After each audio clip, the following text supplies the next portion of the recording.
Patuloy pa rin ang rescue operations sa mga otoridad sa mga pasaherong natrap sa loob ng lumubog na barko sa China. Samantala, 2 na ang naitalang nasawi sa Middle East Respiratory Syndrome Coronavirus o MERS-CoV sa South Korea. Yan at iba pang balitang abroad sa ulat ni Marge Navarro. Sa China, isang pampasaherong barko nalulan ang mahigit 400 pasahero ang lumubog sa Mayu Bay ng Yangtze River sa China. Ang barko na mula Nanjing ay patungo sana ng Chongqing nang mangyari ang sakuna.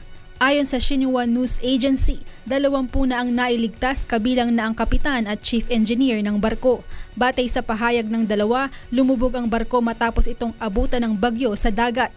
Patuloy pa rin ang rescue operations ng mga otoridad sa mga pasaherong natrap sa loob ng barko. Sa ngayon, 5 na ang naitalang patay sa insidente, ngunit pinangangambahan pang tumaas ito.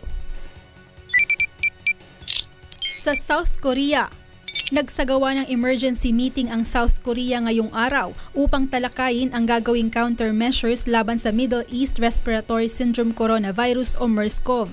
Isinagawa ang pulong matapos na mamatay ang 2 tinamaan ng MERS-CoV sa bansa.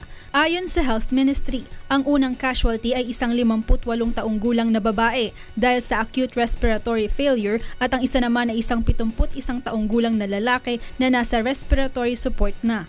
Umakyat rin sa 25 ang kaso ng MERS-CoV sa bansa.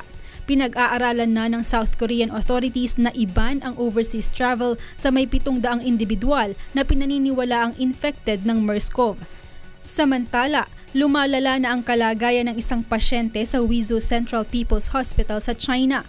Napag-alaman na galing sa South Korea ang 44 na taong gulang na lalaki. 13 doktor at 40 nurses na ang nagbabantay sa pasyente.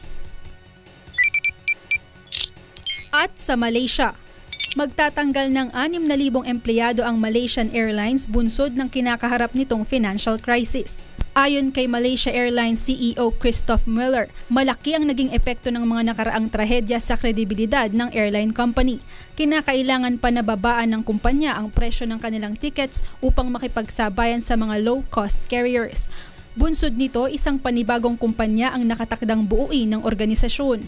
Humina ang booking ng Malaysian Airlines dahil sa pagkawala ng MH370 at pagbagsak ng flight MH17 sa Ukraine noong nakaraang taon. Marge Navarro, UNTV News Worldwide.